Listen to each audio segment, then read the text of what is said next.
Please welcome to the stage Vice President of Global Brand and Consumer Marketing, LinkedIn, Minjae Ormes, and Chief Marketing Officer, ServiceNow, Michael Park.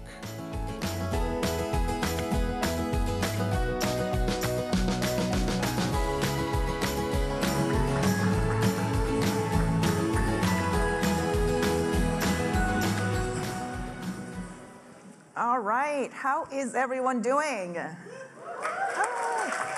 Cool.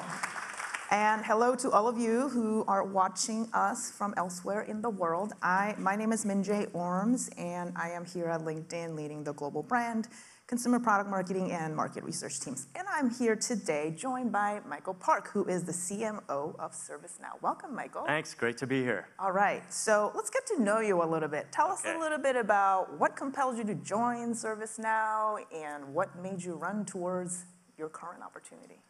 Well, I don't know about you guys, but in 2020, in the middle of COVID, I was actually stuck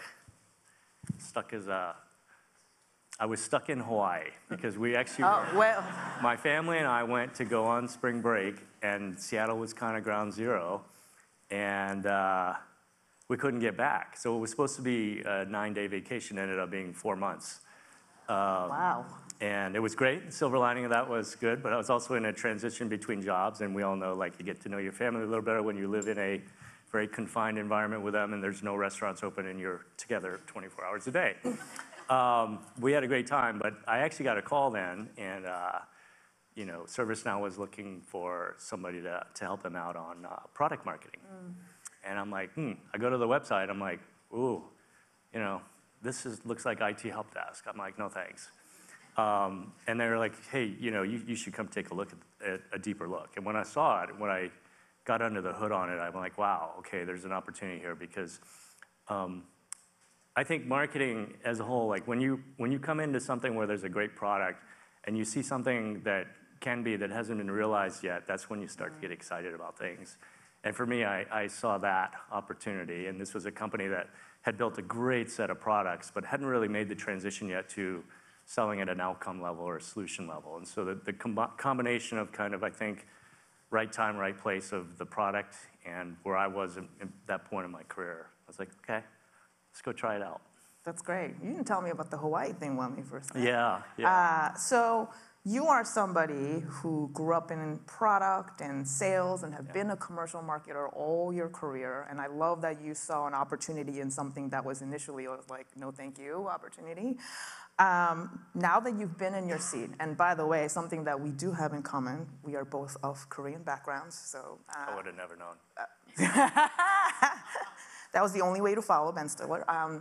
And the other thing that we have in common is that we both started our current roles during the pandemic. So now that you've been in the seat for 9 months, what are some things that you're seeing from the business opportunities as well as the challenges? Well, I think starting at a new company and dealing with COVID was just hard. It's what Ben was talking about earlier is, you have to have trust in how you operate. And when you come in an environment where you actually cannot shake hands with people, how do you build that? And so trying to do that over Zoom was hard, physically, more than mentally, just because, I don't know about you guys, but like, you can get, whether it's good or bad, you can get 18 Zoom meetings in a day when you can really only get 10 meetings in, maximum, when you're face-to-face. So that was grueling, but necessary and an important learning as well. Like, for me, the big learning in all this, as a human and as a leader, was this future that we were about to live in before COVID happened. 10 years got pulled in. And so, this whole work-life balance thing up until COVID that we were talking about all the time just went away because it just became life. And all these things about how we work and when we work and the conditions, what you say, how you show up, it all got compressed. And I think that's been, for me, some of the biggest learning as just a person is learning how to discard some of the beliefs of what you came up in the corporate world, in living in this new world, and being more open-minded, and really trying to keep people engaged, right? Especially now in this environment, being able to create purpose and engagement, whether it's with your customers, your partners, your employees, like it is job number one. Yeah, that's great. And that's something that we've all seen a lot inside the LinkedIn product as well, which I'm sure you all have been dealing with your businesses too, which is we're all rethinking where do we work, how do we work, why do we work, who we are at work. So in LinkedIn tradition, something that I wanted to ask you about, Michael, too, is what is something that is not on your LinkedIn profile that you could share with us about you? Well, it's not on there because I don't do it well, but I am a closet karaoke singer, and I'm I mean, we are really mic'd up right now. So like if we ever go out, well, the pattern, if you know me, is like I'll be the first to go out just to set the bar low for everybody so they feel better about coming in after. But there's something freeing about just being able to belt it out, even if you sound terrible. What is your go-to song?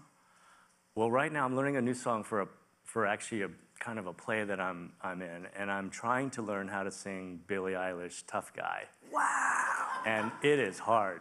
I'll tell you, that song, like the beat and the speed at which the words gotta come, it's really, really hard.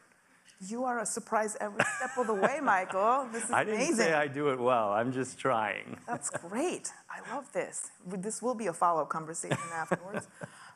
So you've also relaunched your brand positioning and identity at ServiceNow recently. Tell us a little bit more about that. Like, what was the thinking and how did you approach it? Yeah, well, it wasn't me, it was my team. I have a kick-ass team, kick-ass brand team. But we have an incredible CEO. I mean, we're fortunate in that we have a CEO who really believes strongly in brands. And so, when we were looking at how do we reposition the company from this world where we thought we were really cool, we kind of cornered the market building tools for our IT help desk. And COVID gave us this opportunity to basically take this concept of service management to make it more universal to anything, putting a service management process around employees, around customers, around factory, around shop floor, around IT. And so we realized that in order to shift the perception of where the market was, we had to define a greater purpose for what the company stood for and then tie the story to that. And the trick of that always when you create a new brand is the purpose is the brand. And it has to be in the DNA of what the company stands for, otherwise it's not authentic. And so, the team and Bill, because he was heavily involved, came up with this concept of the world works with ServiceNow, because the name of the company is Service Now, and we can help the world work better with services now. So we thought, simple concept, how do we go drive that? And then how do we create, a purpose and a framework behind it where we can create what we call internally a movement. And so we really think about this thing in the construct of two vectors. One is, how do we create the movement of the world works, and how do we tell that story through the lens of the world? So at the highest level, we looked at what are the macro trends happening, and we were able to develop some really cool stories with the tech. We, in 6 weeks from the time we started building the app to the time we deployed it, we created an app for vaccine management in the country of Scotland and vaccinated 4 million citizens in 6 weeks, from the time we started to build the app to the time we finished the whole process. When the Ukraine war came along, we were able to have the fortunate opportunity to have some developers chip in and build an app with the United Nations to help on the citizens migrating out of the Ukraine. So we tied those stories at a high level to a purpose that really matters with the heart and minds of critical concerns today in the value we created. And then we cascade that down to company stories and industry stories where we're manufacturing right now this whole construct of IT and OT, information technology and operations technology have always been separate. But with service management, you can bring IT, OT together. So the whole story it's not around the tools, it's around the purpose of what the tools can actually create. Right? And so we oftentimes use those examples, and we can bring that down into a function or a department or into an actual employee and how they're helping the world work better. And we also bring that internally to our employees, and we highlight our employees internally in the comms to drive the purpose of how are they helping ServiceNow help the world work better. So it's really powerful because it's a simple framework, but it can be employed at any level in a very consistent way, right? And even though I've been this commercial guy, my first 4 years of the world was at Procter & Gamble in Cincinnati. And one thing they drill into your head is purpose and consistency. And so when you create these things, they have to be, scalable, repeatable, and durable. Yep. And that's the trick of creating a great brand framework is, you can put all kinds of content through it, but it's got to have the same look and feel, and it's got to create the same intellectual and emotive response with regards to the purpose. That's great. I love that you and the team have really created a foundation for your brand in a way that is a framework and it's an operating system, right? It's not just about one message, one commercial. So thinking through that, how do you think about the role of the brand as you're thinking ahead to the next 20 years of ServiceNow? What is the role that you would like to see the brand play in the business growth? The brand is it's a catalyst to help everything run better, right? And consistently applied, and the durability is the important part of the brand, right? And the greatest brands we know have been around for a long, long time, and they represent a certain feel and thought. So we really looked at this and said, we're an early player in this enterprise software domain coming out of IT to play at a broader level. We need to create something that for at least the next decade is going to have absolute durability in the way we can tell the story, knowing that the world's going to change. We didn't know how much right. a year and a half ago, and will continue to change. So, for us, everything we approach is with a brand. Like, we don't think about it just as the templates, and the billboards. It's not just my brand team's job. The brand team is the steward, but the brand has to be pervasive in all things we do. And that's hard to do for a company, right? Because, you're all marketers. A lot of people will think about brand as just, it's the brand team's job. But successfully implemented, the brand is the job of everyone. That's why when I say the brand is the purpose is a brand, that's the job.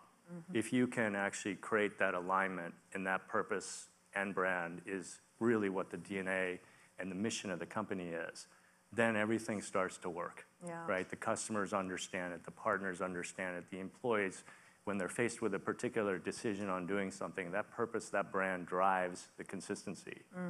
And we're in that journey right now. We still, we were a fast growth, big startup.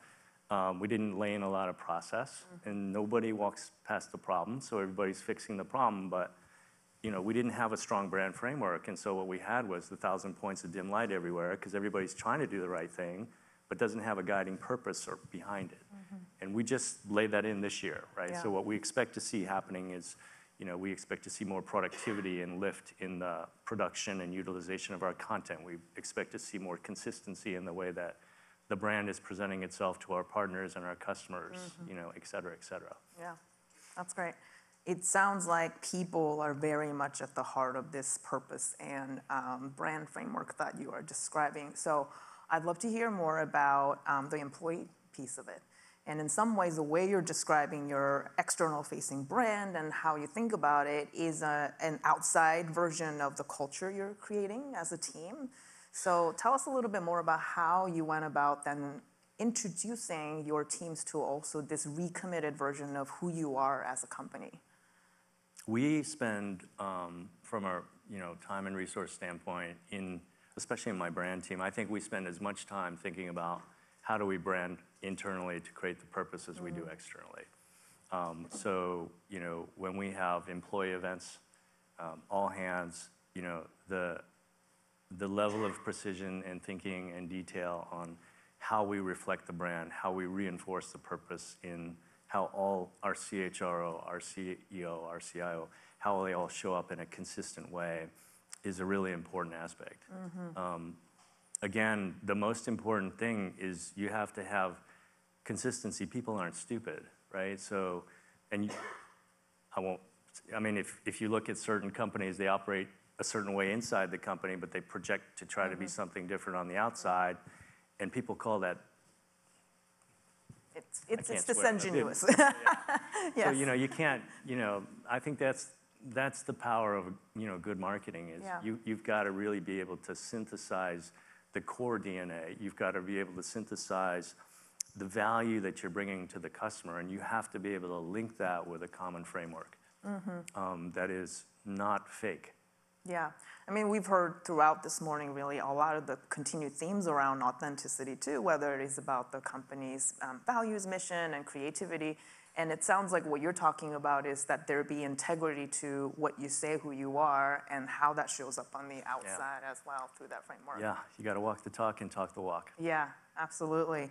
And how about rolling this out to your partners and customers? Because it sounds like that was always also a deep part of the consideration as to ultimately who's going to see, who's going to connect with this message and who we are. Yeah. How did you roll that out? Well, so we have two frameworks that we use inside the company that we develop. One is the brand framework, and I was talking about how it ladders.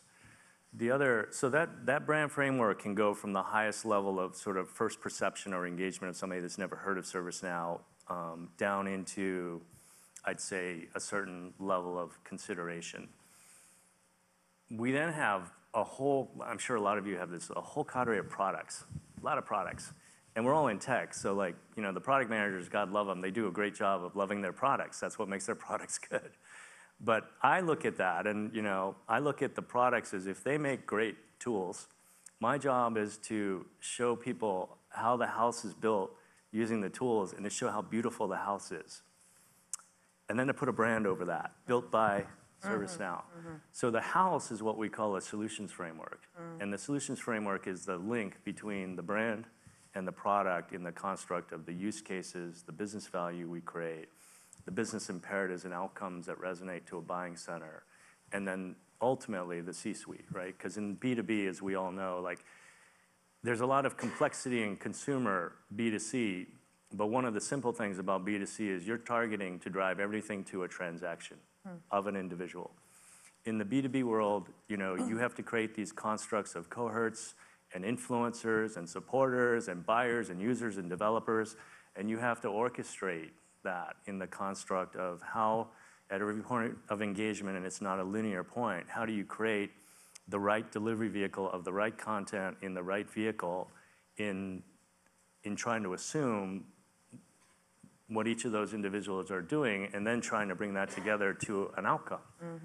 It's super hard to do if you don't have a framework for what problems you're solving. And so you might not get it perfectly right, but what we did was we went out and, you know, we partnered with some of our platform providers. I didn't actually know much about LinkedIn at the time because I'm a new CMO. But we did a lot of work with, you know, the Google ad tech team, and we did a lot of work with our pre-sales engineering team, and we did a lot of work with our product teams. And we looked at the confluence of the roadmaps, what our target audiences are searching for, what the demand signal is and what we're seeing in our win-loss, and what demos our pre-sales engineers are building. And we built a map. Literally, it's a physical map of the product portfolio and how it cascades up into these outcomes, into the buying center, into the C-suite, and then ultimately linked into our brand. And so it's a bit of a long-winded answer, but you know, you have to have these frameworks to create structure so that people can anchor. Yeah. You know, and the thing that I've learned about marketing that I've come to appreciate in this CMO job is it's a lot more complex than a sales or a product job, because the number of moving parts and the diversity of the skill just blows my mind. Like, you know, Jim and I will be sitting there with a bunch of creative folks, and you know, the shade of something or the copy or the specific word or the sequence of the words, it's an intuitive, creative thing. And some people are really good at that. And then I walk down into the next meeting, and I'm sitting with, you know, my digital team, and we've got 3 data scientists in there, and we're looking at some scientific stuff that's kind of hard to grok. And there's everything else in the middle. And I don't think there's any one person that can be an expert in all that. Yep. So you also got to build a great team, and you know, it also starts with knowing what you do well and then building around you. Yeah, that's great. So speaking of learning new things, I wanted to hear more about how do you and your teams think about measurement in the construct of movement? Because, and I'm a film school grad who turned out marketer, so come with me on this journey. When I think about movement, and when you were first telling me about this concept of movement as a way to think about the progress you're making, right, towards business growth, I had this picture in mind of like, it's kind of like surfing and you try to stay above the water and you're trying to look ahead, but also in the now. So when you think about assessing what is working, what's not, and what you're learning, how do you factor that into your measurement framework? It's, I mean, there's no perfect, model for that, but I would say it's a few quantitative things and a lot of qualitative things. And it's the thing I struggle with the most because the demand side of the house is so quantitative, and the product side of the house is also fairly quantitative. And so is the sales side of the house. So the brand side is, the easy stuff is really sort of, the known stuff, but that's not interesting. The movement, we haven't really figured out how to get a programmatic element around it, but I'd say, we can assess based on engagement, on the internal and external platforms that we have. It's not just how many people are viewing it, but, just like your platform, it's how much time are they spending in it? And how often are they coming back, whether it's an employee or a partner or a customer. And so one of the nice things about ServiceNow is it's largely been a product and sales-led company. So this whole marketing thing is a relatively new endeavor. So a lot of the technology that we're laying in, we have the benefit of starting afresh.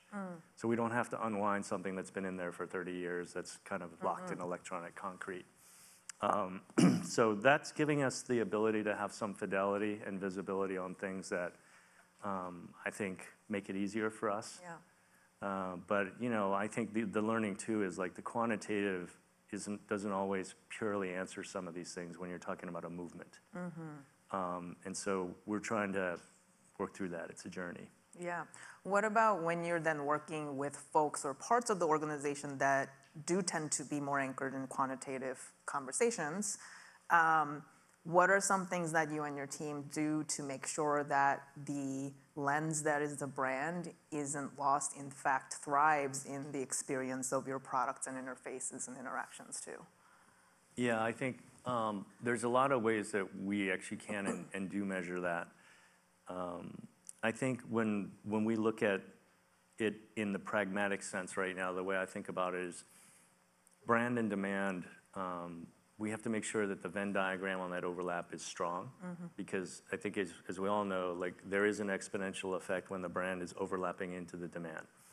And so one of the things that we're attempting to do right now is we started out kind of in two different places, and in the journey we're in now, we're bringing those things together.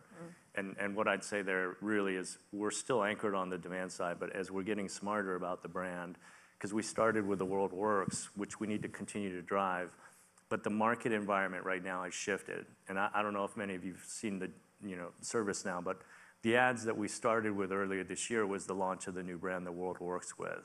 And we had this woman going out, her name is Meryl, and she was living examples of how the world works using ServiceNow technology. And it was very effervescent and fun-loving. And this environment has shifted. And so right now what we're doing is we're repivoting, and we're building more into the solutions that provide hard value. And the storyline and the copy is much more quantitative in hard numbers and facts around the stories. And those things, what we're doing now as we're watching it is interesting, because you can now see, this is the power of digital, is you can see the effect when you're bringing these things together in terms of, wow, when there's a higher Venn diagram overlap in this particular area when we test it, the return's higher in terms of the pipeline we generate. And so we're constantly looking for ways to bring some of those analytics in. I will tell you just, one that's super interesting is, the draw of the partner ecosystem.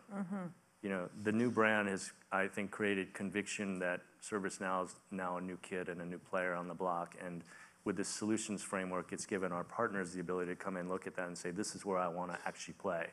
So from a quantitative standpoint, we can look at that and say, okay, partner's going to go build a business here. There's a business value to the framework we created that can be measured by hard business that's coming in, into the ServiceNow ecosystem. Yeah, that's great. All right, 2 more questions.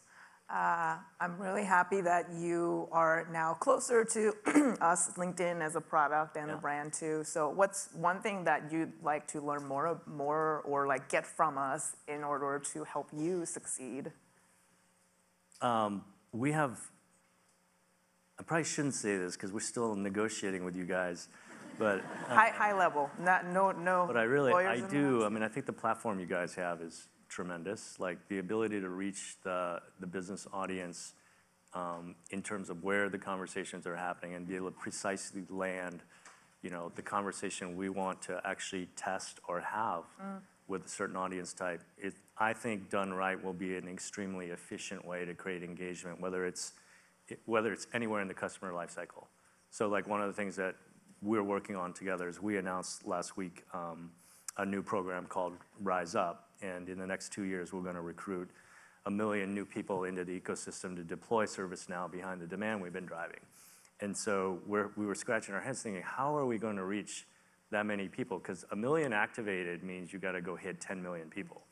And so one of the conversations we were having with LinkedIn is, how can you help us bring the education, the awareness of that as a career opportunity? Because this platform we have doesn't require you to be an expert in writing code. It's low-code app dev. So we can bring a lot of people that aren't developers into building a meaningful career around deploying ServiceNow. Yeah.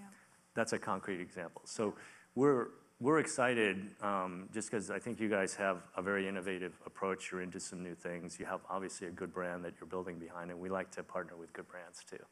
All right, I will be your partner in this together.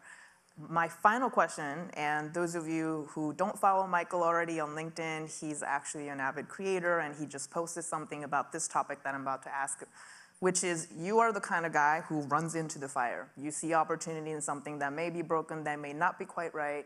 So as we are entering this phase of, as society, world, industries, businesses, what does feel a little bit like, oh man, are we entering into another uncertainties? What are some things that you're seeing as opportunities, and what's something that you'd like to leave this audience with? I mean, for some of us, this is a known pattern, right? Like I'm Asian, so I'm actually a lot older than I look. And so I've been through these a few times. And, I think for all of us right now, we've never had access to the kind of tools that we've had in the past as marketers. And we've also never had this kind of speed. The result of the tools, we can move faster on things than ever before. So the question as you head into an environment like this, because we're all going to get in some capacity budget constrained or headcount constrained, how do you use the crisis as an opportunity to accelerate the adoption of these things to move ahead, right? And how do you do that in a positive way? Because the reality is in this kind of environment, 80% of the people are going to react in defensive mode. Mm-hmm. And I think the opportunity, if you read a lot of sort of what happened in 2009, 10, when there were people that leaned in. Leaning in doesn't mean you double down on the revenue, but leaning in means you take the opportunity, you have the courage to align to a new vision, to discard where you've been and assume that the new reality is the reality you're in. And you throw a little caution to the wind to do things better. So specifically in ServiceNow, in marketing, we're using this opportunity to get in front of the great products and the sellers and the businesses we have to engage the market in a different way with new technology. And we've never done that as a company, and we don't need more budget. I mean, we're going to be flat on our marketing budget, but we are reshifting the whole shape of that marketing budget to really get after this in a stronger way, because we think it's a great opportunity to use this market tightness and some of the concerns in the market to address with a more positive tone. And so a lot of the procedures, the go-to-markets, the digital, the messaging, everything right now we're pivoting. Mm-hmm. And I would encourage all of you as well to have the courage to lean into that, because this is the time to do that as marketers, because we own the narrative. And we have to help our companies, help our customers that we serve, delineate and articulate the need based on how they're thinking about things. And it's a lot easier to do now with the tech. Well, that is a wonderful message for us to wrap this conversation with. Thank you so much for your time and sharing with us your insights and vision, Michael. And thanks to all of you for being a part of this conversation. Thank you. Thanks, Minjae.